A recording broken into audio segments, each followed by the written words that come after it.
네, 우리는 계속해서 십계명을 보고 있습니다. 우리가 십계명을 공부하고 접근하는 방식은 거꾸로 가는 것입니다. 우리는 보통 십계명을 1계명부터 이제 배우죠. 1계명은 나 외에 다른 신을 내게 두지 말라라는 계명입니다. 근데 이건 이제 하나님에 관한 가르침이죠. 근데 이제 십계명은요 총 두 부분으로 나눕니다. 1계명부터 4계명까지는 하나님에 관해서 우리가 하나님을 어떻게 대해야 되는지에 대한 계명이고요. 5번째 계명부터 10번째 계명까지는 사람들을 어떻게 대해야 되는지에 대한 계명입니다. 그리고 우리가 거꾸로 가는 것은 그러니까 우리가 사람을 어떻게 대해야 되는지에 대한 우리 삶의 실용적인 생각들을 통해서요 결국 하나님이 어떤 분이신지를 추적해가는 방식으로 십계명을 배울 겁니다. 그래서 우리는 10번째 계명부터 시작해서 오늘 6번째 계명까지 왔고요. 6번째 계명은 살인하지 말라입니다. 출애굽기 20장 13절에 나와 있죠. 자, 살인하지 말라. 되게 간단하고 단순하죠. 그리고 여러분들 입장에서는 난 살인한 적이 없으니까는 이거하고는 상관이 없군. 아마 난 죽을 때까지 살인한 일이 없을 거야라고 생각할 수 있습니다. 근데요, 십계명은요, 그러니까 굉장히 요약된 계명입니다. 무슨 말이냐면요, 성경 전체의 가르침 안에서 이제 가장 뭐라고 해야 될까요? 전체 내용을 엑기스처럼 우려낸 거죠. 그러니까 이 안에는 정신을 이해하는 것이 훨씬 더 중요합니다. 이렇게 한번 생각을 해보죠. 어떤 법이 있잖아요. 그러면 그 법을 입법한 사람이 있겠죠? 그렇죠. 법을 만든 사람이 있을 겁니다. 그리고 그 법의 내용만 보아도 우리는 입법자가 어떤 마음을 가지고 있는지를 어느 정도 가늠할 수 있을 겁니다. 맞죠? 예컨대 어떤 이제 권력자가요. 계속해서 그러니까 자기의 임기를 늘리는 법을 막 만들어낸다고 합시다. 그럼 우리는 그걸 통해서 입법자가 어떤 사람이라는 걸 알 수 있죠? 권력 욕구가 굉장히 심한 사람이구나 라는 것을 이해할 수 있겠죠? 그렇죠? 근데 보세요. 그것과 마찬가지로 지금 우리 살인하지 말라라는 계명을 보면은 이 계명을 만든 이 입법자는 어떤 존재이겠습니까? 인간의 생명을 소중히 여기는 존재겠죠. 예. 그래서요. 살인하지 말라라는 이 계명은요. 그러니까 그 정신에 있어서 인간의 생명을 어떻게 대할 것인가 혹은 인간을 어떻게 대할 것인가에 관한 이야기입니다. 그래서 저는요. 이 6번째 계명을 설명을 이런 식으로 할 겁니다. 첫 번째로는 이 계명의 의미를 말씀드릴 거고요. 두 번째로는요. 이 계명의 정신을 말씀드리겠습니다. 그리고 마지막으로 이 계명을 지키면서 살아가는 인간 존중의 삶이 어떻게 우리에게 녹아들 수 있는지에 대해서 말씀드리겠습니다. 먼저 이 계명의 의미부터 출발해보죠. 성경에 보면요. 사람을 죽이는 이야기가 꽤 많이 나옵니다. 그리고 그 모든 이야기들을 정당화하는 이야기도 나오죠. 전쟁에 관한 이야기도 나오고요. 그리고 굉장히 중요한 살인에 관한 이야기도 나옵니다. 그런 것들을 볼 때 우리는요. 모든 폭력이 나쁘고 모든 살인이 나쁜데 이런 것들이 정당화되는 것을 어떻게 이해할 수 있습니까? 예컨대 다윗은요. 전쟁을 해가지고 나가서 사람을 죽입니다. 그럼 전쟁에서 사람을 죽이는 것은 살인 아닙니까? 그건 나쁜 건 아닙니까? 라고 생각할 수 있습니다. 물론 성경에서요. 전쟁 자체를 정당화하거나 전쟁 때 사람을 죽이는 것을 잘했다고 말하는 본문은 없습니다. 그렇지만은 우리는요. 그러니까 모든 종류의 폭력을 다 나쁘다고 간주하지 않는다는 걸 생각해 봅시다. 보세요. 여러분들이 모든 폭력을 다 나쁘다고 생각하잖아요. 그러면은 일제시대 때 우리의 그 독립운동가들이 선조들이 했던 일들 있잖아요. 그중에 상당 부분을 나쁘다고 말해야 됩니다. 여러분들은 안중근 의사가 그냥 살인자다 이렇게 말해야 됩니다. 그게 가능하겠습니까? 그렇게 말할 수는 없을 겁니다. 때로는요 폭력은 필요합니다. 여러분 생각해 보십시오. 여러분들이 이미 폭력이 필요하다는 것을 마음속으로 어느 정도는 이해하고 있습니다. 나중에 유튜브에 참교육이라고 쳐보십시오. 그럼 절대 교육에 관한 게 나오지 않는다는 걸 알 겁니다. 꼭 쳐보세요. 참교육을 치면요. 교사들이 나오는 게 아니고 마동석이 나온다는 걸 알게 됩니다. 그렇죠? 그리고 참교육을 시켜주죠. 왜 그럴까요? 그러니까 뭔가 아는 겁니다. 우리는요. 그러니까 안하무인으로 폭력을 휘두르는 나쁜 사람들을 그거에 걸맞게 폭력으로 대응해가지고 조정해주는 것이 그러니까 인간 사회 유지를 위해서 어느 정도 필요하다는 것을 알고 있는 거죠. 군대와 경찰이 존재하는 이유는 무엇입니까? 그들은 폭력 집단입니다. 그렇죠? 왜 그런 폭력이 정당화되는 겁니까? 왜 그걸 우리는 공권력이라고 부릅니까? 그렇죠? 그러니까 나름 정의를 유지하기 위한 치안을 유지하기 위한 최소한의 폭력은 꼭 필요하다는 것을 우리 모두 직관적으로 알고 있다는 거죠. 그렇기 때문에 성경에서 여기서 살인하지 말라라고 말하는 이 살인이라는 단어는 그냥 사람을 죽인다라는 단어하고 다릅니다. 실제로 히브리어는 두 개가 다른 말이에요. 그러니까 단순히 히브리어가 죽이다 혹은 폭력을 행하다라는 것을 전부 다 모두 금지하는 건 아닙니다. 꼭 필요할 때는 치안 유지를 위해서 쓰도록 하고 있습니다.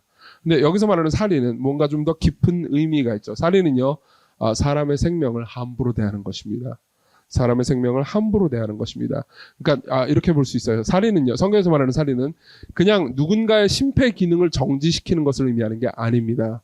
뭔가 그 이상의 의미가 있어요. 자, 이걸 이해하기 위해서 예를 하나 들겠습니다. 강간을 예로 들겠습니다. 성경에 보면 강간한 사람에 대해서 어떤 벌을 내려야 되느냐라는 것에 대해서 말해주는 고대 이스라엘 법이 있습니다. 제가 읽어드리죠. 신명기 22장 25절입니다. 들어보십시오. 만일 남자가 어떤 약혼한 처녀를 들에서 만나서 강간했다면 그 강간한 남자만 죽일 것이고 처녀에게는 아무것도 행하지 말 것은, 이건 너무나 당연하게 느껴지잖아요. 근데도 불구하고 당시의 고대 근동의 다른 국가는 그러니까 그 강간을 당한 여자까지 처벌하는 법이 있었습니다. 끔찍했죠. 처녀에게는 아무것도 행하지 말 것은 처녀에게는 죽일 죄가 없습니다. 이 일은 사람이 일어나, 잘 들어보십시오, 이웃을 쳐 죽인 것과 같은 것이라. 자, 보세요. 강간을 한 거에 대해서 성경은요, 사형에 해당하는 벌이다라고 이야기를 해줍니다. 그리고 이렇게 말하는 거죠. 강간과 살인은 실제로는 같은 것이다. 실제로 같은 정도로 악한 것이다. 라고 말해주는 겁니다. 네. 그럼 우리는 물어볼 수 있죠. 왜요? 네. 물론 여러분들이 직관적으로 어느 정도 알 수 있을 겁니다. 이런 말을 들어보신 적이 있는지 모르겠습니다. 강간은 영혼을 죽이는 것이다. 영혼 살인이다. 라는 말을 들어보신 적이 있을 겁니다. 그만큼 강간을 경험했던 피해자는요, 끔찍한 고통에 겪습니다. 네. 차라리 죽는 것이 낫다고 생각할 정도로 끔찍한 고통을 겪는 사람들도 꽤나 많습니다. 근데요, 보세요. 여기서 중요한 건 정신입니다. 그러니까 이걸 한번 생각해 보죠. 실제로 사람을 죽인다 하더라도, 그러니까 모든 사람을 죽이는 게 다 똑같은 일은 아니라는 것을 한번 생각해 봅시다. 예를 한번 들어보죠. 여러분 혹시 그 올드보이 보셨습니까? 네. 뭐 올드보이를 본 분도 있고 안 본 분도 있는데, 안 본 분들은 계속 안 본 채로 계시고요. 재밌는 영화입니다. 근데 거기 보면요, 이제 마지막 부분에 유지태가 있고 이제 최민식이 있잖아요. 근데 유지태가, 그러니까 이제 최민식이 어떤 사람이랑 싸우는데 그 사람이 이제 뭐 하는 행동 자체가 유지태 입장에서 이제 귀찮았어요. 자기 보디가드인데 귀찮았어요. 자기를 귀찮게 하니까 어떻게 하냐면 총을 꺼내가지고 굉장히 귀찮다는 듯이 머리에다 총을 대고 그냥 쏴서 죽여버립니다. 예. 그리고 일말의 뭐 죄책감도 전혀 느끼지 않아요. 예. 자, 이런 살인을 한번 생각해 봅시다. 자, 이 살인을 A 살인이라고 말해보죠. 그렇죠? 그리고 B 살인을 예를 들겠습니다. 여러분 혹시 구이동 고3 존속살인 사건이라고 혹시 아십니까? 아마 아시는 분도 있고 모르는 분도 있을 겁니다. 꽤 옛날에 한 거의 10년 된 이야기예요. 어떤 고3 학생이 있었는데, 고등학생이었어요. 근데 이제 엄마가 정말 끔찍한 방식으로 이 아들을 괴롭혔어요. 그러니까 어느 정도였냐면요, 100점을 맞아오지 않으면 죽도록 두드려 팼습니다. 그러니까 한 개만 틀려도 죽도록 두드려 팼습니다. 그리고 엄청난 고통의 가혹행위를 했죠. 그러다 보니까 이제 이 친구의 몸뿐만 아니라 정신도 서서히 망가지기 시작했을 거 아니에요. 그래서 어떻게 했냐면 이 친구가 이제 고통당하고 괴로워하다가 결국은요, 그러니까 이게 계속 두드려 맞다가 어느 날에는 이게 이렇게 되면은 내가 죽어버리겠다라는 생각이 든 거예요. 네. 잘못하면 이게 내가 죽겠다. 그럼 내가 죽든지 아니면 우리 엄마를 내가 죽이든지 둘 중에 하나밖에 안 되겠다는 생각이 든 겁니다. 그래서 자고 있는 엄마를 죽입니다. 네. 그리고 이제 시체를 방치하죠. 그리고 나중에 이제 걸립니다. 자, 그리고 나서 당연히 이제 형사처벌을 받았겠죠. 형사처벌을 받았는데 몇 년 형벌이 나왔을 것 같습니까? 네. 법정 최고형에 한참 못 미치는 형벌이 나왔습니다. 제가 여기 안 적어놔서 까먹었는데 아마 2년 아니면 3년이 안 됐을 겁니다. 네. 보통 존속살인은요, 최소 몇십 년 혹은 무기징역이에요. 근데 3년이 안 됐습니다. 왠지 아십니까? 판사가 모든 정황을 다 알고요, 자신이 가질 수 있는 재량 중에 최고 재량을 다 썼기 때문입니다. 그러니까 이 고3 남학생이 경험했던 온갖 종류의 학대를 생각하면요, 그러니까 충분히 정상 참작이 된다는 거죠. 자, 보세요. 후자가 죄가 아니라고 말하고 싶은 건 아닙니다. 존속살인은 나쁜 거죠. 그러나 전자의 살인하고, 그러니까 유지태가 빵 이거 하고요, 그리고 존속살인 사건, 이 두 개를 한번 비교해 보십시오. 둘 다 사람을 죽인 겁니다. 그러나요, 우리 모두가 전자가 훨씬 더 악하다고 인정할 겁니다. 왜죠? 네. 전자는요, 인간 존중이 1도 없죠. 네, 전혀 없죠. 네. 자, 이 지점에서요, 강간과 살인이 맞닿는 지점이 나옵니다. 네. 강간을 왜 할까요? 어떤 사람이 강간을 하는 이유는 뭘까요? 많은 사람들이 이렇게 오해합니다. 강간하는 사람이 있으면요, 강간하는 이유는 그 사람의 정욕 때문에, 성욕 때문에 강간을 할 거라고 생각합니다. 실제로 많은 그러니까 여성들이 그렇게 오해하는 경우가 많습니다. 아니에요. 성욕이 있는 모든 사람들이 강간을 하는 건 아니라고요. 강간을 하는 사람은요, 강간을 하는 이유가 성욕 혹은 정욕 때문이 아닙니다. 교만 때문이죠. 교만 때문이에요. 교만 때문에 강간을 하는 겁니다. 실제로 어떤 사람이 누군가를 강간할 때 그 사람은요, 상대방을 사람으로 보지 않습니다. he나 she로 보지 않는다고요. it으로 봅니다. 그러니까 도구일 뿐이에요. 내가 내 정욕을 만족시키기 위해서는요, 저 그냥 몸덩어리는 내가 얼마든지 이용할 수 있는 존재로 생각한다는 거죠. 그러면 인간은요, 인간 이하로 보고 있는 겁니다. 살인도 똑같아요. 살인이 악하긴 하지만 실제로 살인을 할 때, 살인을 하는 그 사람은요, 자신의 분노 혹은 자신의 욕심을 충족시키기 위해서 상대방을요, 이 세상에 없어져도 괜찮다는 식으로 대우하고 있는 겁니다. 그리고 그 살인의 가장 악한 부분이죠. 그런 의미에서 강간도 살인하고 똑같이 취급할 수 있다는 겁니다. 그럼 여러분들은요, 살인하지 말라라는 계명의 의미를 이해할 수 있을 겁니다. 의미는 뭐죠? 인간을 인간으로 대하라는 겁니다. 인간을 인간으로 대하라는 겁니다. 자, 두 번째로 갑니다. 이 계명의 정신을 한번 생각해 보죠. 자, 그러면 우리는 그 다음 질문을 던져볼 수 있습니다. 왜 그래야 하죠? 왜 인간을 인간으로 대하죠? 왜 모든 인간을 동등하게 대해야 되고, 각 인간을 소중하게 대해야 되는 거죠? 왜 어떤 인간을 이용하면 안 되는 거죠? 어떤 인간을 이용할 수도 있는 거잖아요. 라고 생각하는 질문을 한번 생각해봅시다. 물론 이 질문을 듣자마자 여러분들은 화가 날 겁니다. 그렇죠? 근데 거기에 대해서 누군가 끝까지 왜라고 묻는다고 합시다. 어떤 인간은 훨씬 더 하등하지 않습니까? 어떤 인간은 연약하지 않습니까? 어떤 인간은 좀 해를 끼치는 사람이잖아요. 어떤 인간은 재수 없잖아요. 그런 인간은 훨씬 더 우등하고 뛰어나고 탁월하고 그리고 똑똑한 인간이 이용하면 안 됩니까? 라는 질문을 누군가 한다고 합시다. 물론 여러분들은 그 질문을 한 사람은 재수 없다고 말할 겁니다. 그리고 여러분들은 보통 이렇게 말하겠죠. 그건 그래야 되는 거니까. 그죠? 모든 인간은 동등해. 왜요? 그냥 그런 거야. 그 말에 대해서 히틀러는 동의하지 못할 겁니다. 히틀러는요, 그렇게 생각하지 않았어요. 모든 인간이 동등하다고 생각하지 않았습니다. 만약 히틀러가요, 모든 인간이 동등하지 않아. 게르만 민족이 훨씬 더 위대한 종족이고, 나머지는 죽어 마땅해. 라고 말할 때, 거기에 대해서요, 이유를, 예를 들면, 뭐든 이유를 말할 수 있겠죠. 아니야, 그렇게 대하면 안 돼. 그러면 히틀러는 이렇게 말할 겁니다. 왜요? 여러분, 만일요, 여러분들이, 하나님이 살아계시지 않다고 생각하고, 그리고, 인간이요, 그냥 자연 발생적으로 우연히 생겼다고 생각하잖아요. 그럼 여러분들은 이 질문에 대해서 궁극적으로 대답할 수가 없게 됩니다. 남자와 여자가 왜 동등한가요? 남자가 훨씬 강하고 여자가 약하잖아요. 왜 남자가 여자를 동등하게 똑같은 인격으로 대해야 되는 거죠? 하나님이 없잖아요. 그러면 하나님을 믿지 않고 무신론자들은 모두 남자와 여자를 차별한다고 말하는 게 아닙니다. 하나님을 믿지 않는 사람들은 모두 다 사람을 함부로 대한다고 말하는 게 아닙니다. 제가 얘기하고 싶은 거는요, 궁극적인 존재, 신이 없다면요, 모든 인간을 동등하고 고귀하고 소중하게 대할 근거를 잃어버리게 된다는 거죠. 생각해 보십시오. 왜 하등한 사람은 자살하면 안 됩니까? 어떤 사람이 있습니다. 이 사람이 이렇게 말한다고 합시다. 나는 삶에서 전혀 쓸모가 없어. 내 인생은 살 가치가 없어. 나는 연약해졌고, 그리고 눈치도 없어가지고 사람들이랑 같이 있으면서, 뭐라고 해야 될까요? 그냥 사람들에게 폐만 끼쳐. 나는 누구도 기쁘게 하지 못해. 생산성이 없어. 난 돈도 못 벌어. 그러니까 살아있는 게 의미가 없어. 난 제가 죽는 게 나아.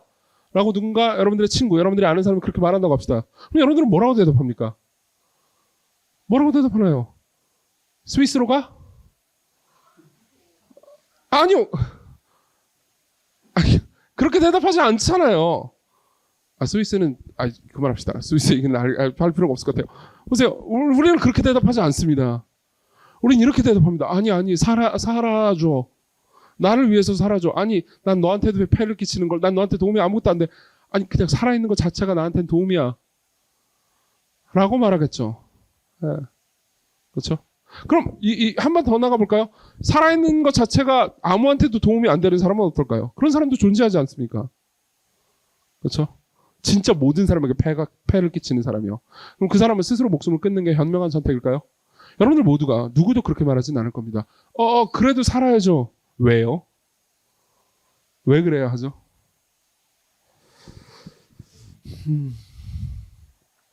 성경은요, 왜 그래야 하는지에 대한 분명한 이유를 제시해 줍니다. 분명한 이유를 제시해 줍니다. 이렇게 말해주죠. 창세기 9장 6절을 읽어드리겠습니다. 들어보십시오. 다른 사람의 피를 흘리면, 그러니까 누군가 다른 사람을 죽인다면 그 사람의 피도 흘릴 것이니 이는 하나님이 자기 형상대로 사람을 지으셨습니다. 무슨 말인지 이해되십니까? 성경의 가르침에 따르면요, 여러분들이 강하든 약하든 키가 크든 작든 똑똑하든 그렇지 않든 여러분들이 어떤 모양의 어떤 방식의 어떤 삶을 산다 하더라도요, 여러분들 모두가 예외 없이 하나님의 형상이라고 말합니다. 모두가 하나님의 형상이라고 말해요. 이런 겁니다. 보세요. 살인이 죄인 이유를 좀 설명해 드리죠. 살인이 죄인 이유는요, 사람을 향한 공격이 결국은 사람을 만든 하나님을 향한 공격이기 때문입니다. 고대 근동에는요, 자기 영토를 이제 표현하기 위해서, 사실 이거 몇 달 전에도 똑같은 설교를 한 적이 있었는데요. 그래도 못 들으신 분이 있으니까 다시 한번 얘기해 드리겠습니다. 자기 영토를 표현하기 위해서 나라 곳곳에 특히나 국경 지역에 형상들을 두었습니다. 석상이나 부조상 같은 것들을 두었어요. 그리고 이것이 내 영토다라는 걸 표현했죠. 지금이야 우리가 지도자의 얼굴을 알지만 그때 당시에는 국가 지도자의 얼굴을 뭐 TV나 인터넷이 이런 게 없으니까 모를 수 있었단 말이에요. 그래가지고 자신의 형상들을 국가 곳곳에 뒀습니다. 근데 어떤 사람이요, 그 형상을 보고 막 두드려 팼다고 합시다. 근데 그걸요, 지나가는 왕이 봤어요. 그러면 그냥 가만히 있을까요? 아니요. 자기 자신을 향한 공격이라고 생각했을 겁니다. 그렇죠? 그렇기 때문에 그 형상을 향한 공격은 그 형상을 만든 그 형상의 원래 형태를 향한 공격이죠. 마찬가지예요. 성경은 이렇게 말합니다. 여러분들이 어떤 상황이든 어떤 모양으로 있든 여러분들이 얼마나 유용하든 그렇지 않든 여러분들 모두는 하나님의 형상으로 지음받았고요. 그리고 그것은 존귀하다고 말합니다. 그렇기 때문에 하나님의 형상을 향해서 그 누구도 함부로 여기거나 공격하거나 잇으로 여겨서는 안 된다는 거죠. 그래서요, 마태복음에 보면 예수께서 그러니까 이 살인하지 말라라는 계명을 조금 더 확장시켜서 이렇게 설명을 해주십니다. 들어보십시오. 옛사람에게 말한 바 살인하지 말라, 누구든지 살인하면 심판을 받게 되리라 하였다는 것을 너희가 들었으나 나는 너희에게 이르노니 형제에게 노하는 자마다 심판을 받게 되고 형제를 대하여 라가라 하는 자는 공회에 잡혀가게 되고 미련한 놈이라 하는 자는 지옥불에 들어가게 되리라 라는 말씀이 있습니다. 여러분, 이 말을 듣고 어떤 생각이 드나요? 누구를 향해서 미련한 놈이라고 말한 적이 있나요? 그럼 지옥에 가게 되나요? 이 본문은 조금 더 깊이 심도 있게 생각해야 됩니다. 여기 있는 모든 말들은요, 그러니까 아까 제가 말씀드렸듯이 인간을요 하찮게 여기는 모든 행동들을 가리킵니다. 특히 여기 보면 형제를 향하여 라가라 하는 자는 공회에 잡혀가게 된다는 표현이 있죠. 라가라는 말이 뭘까요? 이것은 히브리인들의 욕입니다. 번역하면요, you nothing 이런 뜻이에요. 이 아무것도 아닌 놈아. 보세요. 이 아무것도 아닌 놈아라는 말을 한번 생각해 볼까요? 이게 뭐 그렇게 대단한 욕도 아니구만 이라는 생각이 들 겁니다. 우리나라의 그 휘황찬란한 욕에 비하면 그렇잖아요. 우리나라 욕이 얼마나 이렇게 휘황찬란합니까? 그 욕에 비하면 you nothing 정도는 아무것도 아니잖아요. 근데 사실은 이거를요, 사람들한테 you nothing 이렇게 말한다는 걸 의미하는 게 아닙니다. 예를 들면 이런 거예요. 보세요. 4-5명이 사람들이 있습니다. 4-5명의 사람들이 있는데 재미있게 이야기하고 있어요. 근데 그 중에 눈치 없는 애 하나가 있습니다. 그럴 수 있죠? 얘가 입만 벌리면 깨요. 그러면 우리는 어떻게 하죠? You nothing. 아무것도, 그러니까 대놓고 꺼져 이렇게 말하진 않죠. 우리는 교양인이니까요. 그죠? 그렇지만 그냥 무슨 말을 하든 그냥 그래 넘어가는 겁니다. 그때 이 사람을요, 존재를 지우는 거죠. 걔 라가예요. 너는 우리의 즐거운 대화 가운데 유용하지 않단다, 얘야. 너는 가급적 입을 다물어 주렴.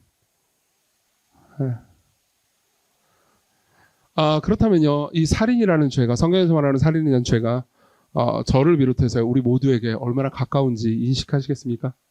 사실 이 지점에서요, 사람들은 그러니까 자기의 존재가 있는 존재로 한 인간으로 인정받는 것에 대해서 얼마나 깊은 감동을 느끼는지 모릅니다. 혹은 그냥 존재로서 부정당하는 것에 대해서 얼마나 큰 굴욕감을 느끼는지 모르죠. 제가 최근에 본 드라마 중에서요, 가장 영광스러운 드라마가 하나 있습니다. 저는 이것을 계속해서 반복해서 시청하고 암기하고 묵상하고 예화거리로 써먹을 겁니다. 나의 아저씨가 있죠. 이제서야 봤어요. 아 진짜 농담이 아니고요. 안 본 눈 삽니다라는 말이 무슨 말인지 알겠어요. 예, 뭐, 하여튼 지금 일단 요약본으로 본 상태라서 처음부터 끝까지 다시 볼 생각입니다. 시간이 별로 없어서 어떻게 봐야 될지 잘 모르겠지만 어쨌든 최선을 다해볼 겁니다.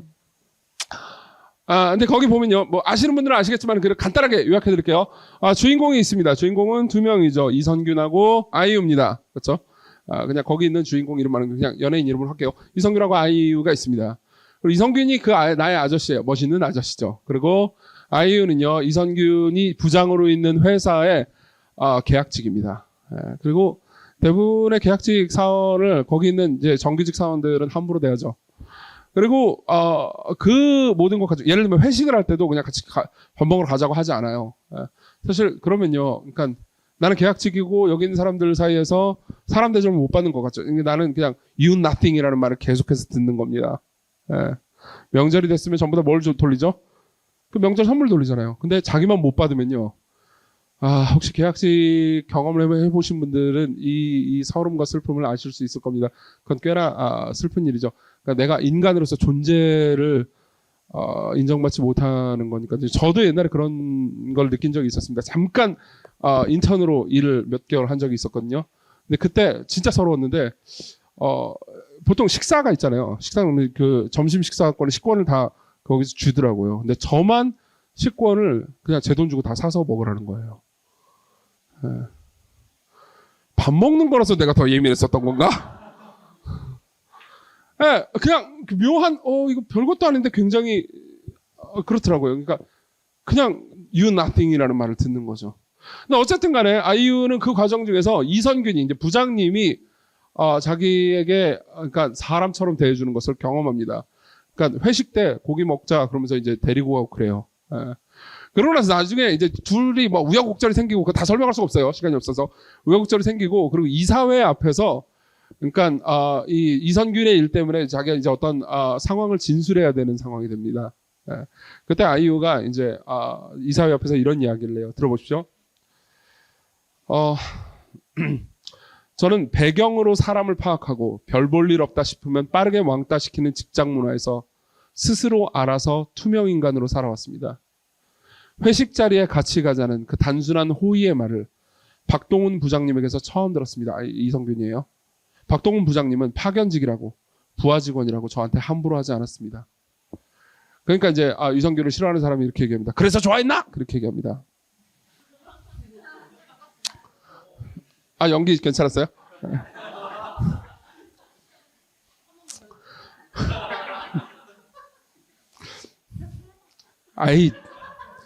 그래서 좋아했나? 그만하자.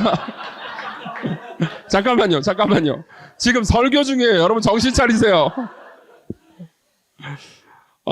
그러니까 이제 아이유가 이렇게 대답해요. 네, 좋아합니다. 존경하고요. 무시 천대에 익숙해져서 사람들에게 별로 기대하지도 않았고 인정받으려고 좋은 소리 들으려고 애쓰지도 않았었습니다. 근데 이제 잘하고 싶어졌습니다.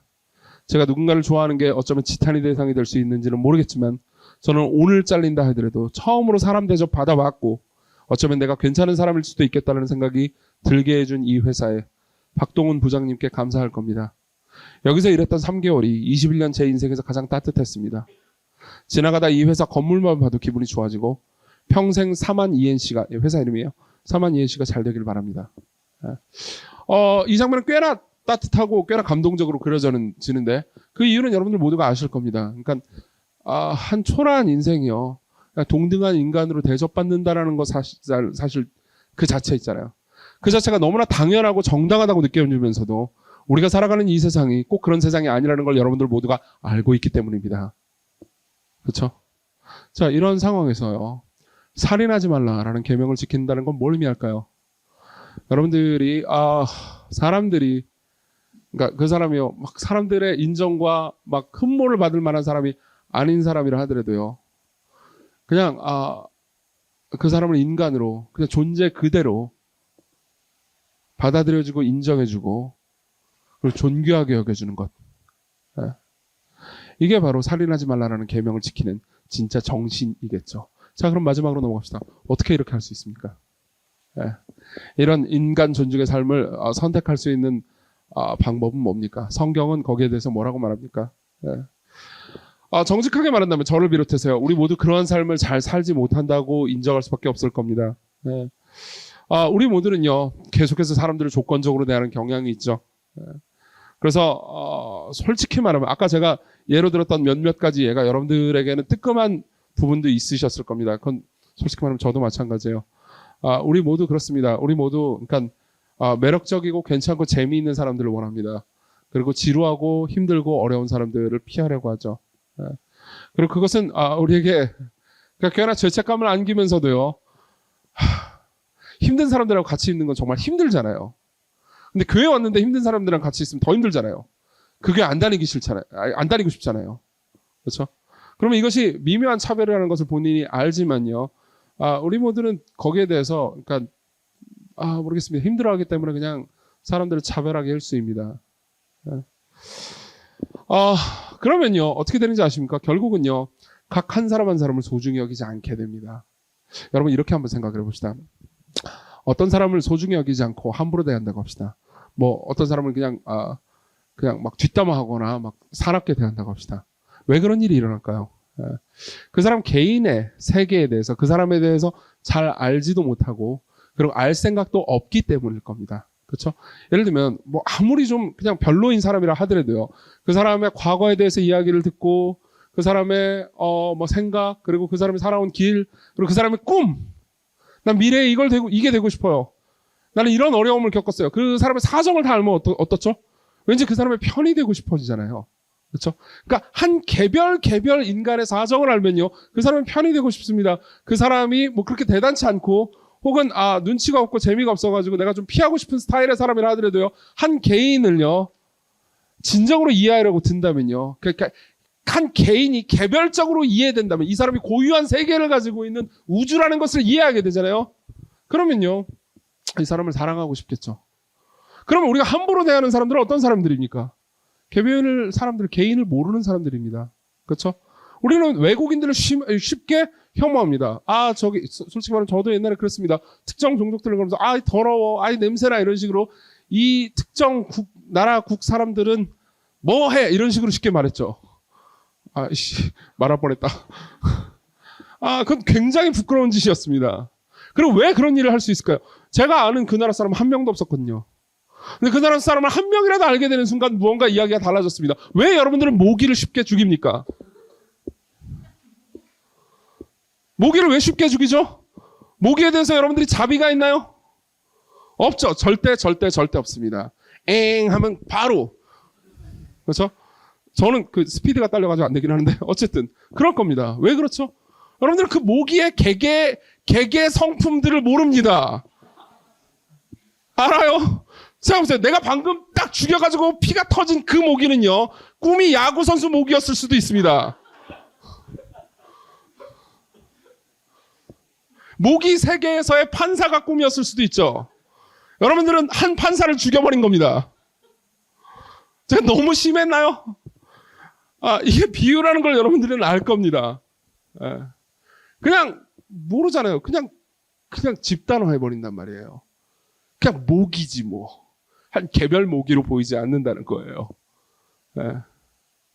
자, 이걸 깊이 생각해 봅시다. 여러분들이 한 개인을 심지어 잘 알지 못한다 하더라도 그냥 인간이라는 이유로 존중하고 최소한 여러분들이 마음을 다할 수 있게 성숙해 갈 수 있는 방법이 무엇인지 생각해 봅시다. 기독교에는요 분명히 그러한 자원이 있습니다. 성경의 가르침에 따르면요 제가 정말 좋아하는 교리가 하나 있습니다. 성육신의 교리가 있죠. 그게 뭘 의미하는지 아십니까? 신이 인간이 되었다는 겁니다. 우리 모두는요 저를 포함해서요 인간에 대한 자뻑이 있기 마련입니다. 그래서 인간은 당연히 소중히 여겨 마땅하지라고 생각할 수 있지만요 이렇게 생각해 보십시오. 신 입장에서 온 우주를 만든 절대적인 존재인 입장에서요 인간을 대할 때 우리가 모기를 대할 것보다 더 소중할 이유가 있다고 생각하십니까? 우리는 인간에 대해서 소중히 여기는 걸 너무나 당연하게 생각하는 나머지 인간을 신이 사랑하는 게 당연히 그분의 의무라고 착각하기 쉽습니다. 근데 그렇지 않아요. 왜 그럴까요? 여러분 모기 죽일 때 전혀 죄책감 가지지 않잖아요. 왜죠? 모기가 나를 공격했으니까요. 내 피를 빨아쳐먹었잖아요. 안 그래요? 그럼 당연히 죽어 마땅하죠. 자 보세요. 인간이 하나님께 반역했습니다. 성경의 가르침에 따르면요. 인간이 하나님께 죄를 지었고 반역했고 그리고 인간이 하나님을 무시했다고 말합니다. 자 그러면요. 하나님 입장에서 왜 이 인간들을 살려두어야 합니까? 성경의 가르침은 이렇습니다. 살려둔 정도가 아니고요. 자녀로 입양했다고 말합니다. 여러분 모기를 자녀로 입양한다는 게 상상이 되나요? 그 정도가 아닙니다. 그분이요 사람이 되셨다고 말합니다. 보세요. 그분이 모기가 됐다는 말만큼이나 사실 어떤 의미에서는 당황스러운 이야기입니다. 천사들이 모든 이야기를 들을 때 신이 하나님의 영원한 아들이 사람이 되어서 아기가 되어서 베들레헴 마구간에서 태어나셔가지고 어린 시절을 고통 가운데 사셨고 그리고 그분이 십자가에 못 박혀 죽으셨다는 모든 이야기는요 인간이 모기가 되었다는 이야기보다 훨씬 더 당황스럽고 황당한 이야기였을 겁니다.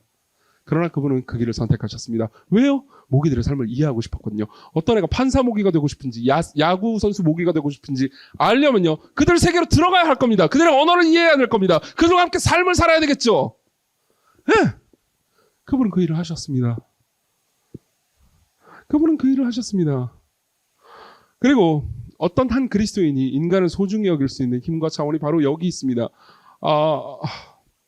그리스도인들을 바라볼 때 성경은 이렇게 생각하도록 요구합니다. 저 사람이 밉고 눈치 없고 재수 없고 이상한 사람이라 하더라도 저 사람은 하나님의 사랑받는 자녀라고 배우도록 합니다. 네. 저 사람이 내 스타일은 아니죠. 내 스타일이 아니면 어떻게 하죠? 라가, you nothing, you nobody 이렇게 말합니다. 그러나 그렇게 하지 않기로 결심하는 겁니다. 저 사람은요 하나님께서 구하신 하나님께서 하나님의 아들을 주신 귀한 사람이라고 믿으라는 거죠. 여기서 사람을 존중할 수 있는 힘이 생깁니다. 그리스도인이 아니어도 마찬가지입니다. 그리스도인이 아니라 하더라도요. 저 사람은 하나님의 형상입니다. 그렇기 때문에 하나님께서 소중하고 존귀하게 여기도록 하죠. 자 보세요. 이 진리가 그리스도인 여러분들에게는 어떻게 들리십니까? 그리스도인 여러분들에게는 내일 출근하거나 학교를 가거나 내일 만나는 사람 중에서 여러분들이 보기 싫고 꼴보기 싫고 재수없고 피하고 싶은 you nobody라고 말하고 싶은 그 사람을 어떻게 대하도록 명령합니까? 깊이 한번 생각해 보십시오. 그리고 하나 더 말씀드리죠. 여기 계신 분들 중에서 그리스도인이 아닌 분들을 위해서 말씀드립니다. 그리스도인이 아닌 분들이 계시다면요. 이런 걸 한번 생각해 보십시오. 여러분들은 뭐야 기독교인들도 사람들 무시하고 별짓 다 하던데요? 라는 생각이 드실 수도 있습니다. 네. 맞아요. 기독교인들도 저를 비롯해서요. 때로는 멍청한 짓을 합니다. 성경에 가르치는 대로 삶을 살지 못해요. 그러면요. 기독교와 예수 그리스도를 무시하기보다는요. 이렇게 비난하십시오. 비난은 상관없습니다. 비난할 때 대신 이렇게 비난하십시오. 왜 너희들을 구해줬다고 말하는 그 구주처럼 살지 않니? 라고 비난하십시오. 네. 그렇다고 막 대놓고 비난하지 말아주세요. 우리도 상처받거든요. 그리고 깊이 생각해 보십시오. 성경이 말하는 신이, 성경이 말하는 하나님이 이런 위대한 일을 했다면요. 그분은 정말로 매력적인 분일 겁니다. 그리고 그분이 여러분들을 위해서 하신 일은요. 이것보다 훨씬 더 깊고 풍성하고 많습니다.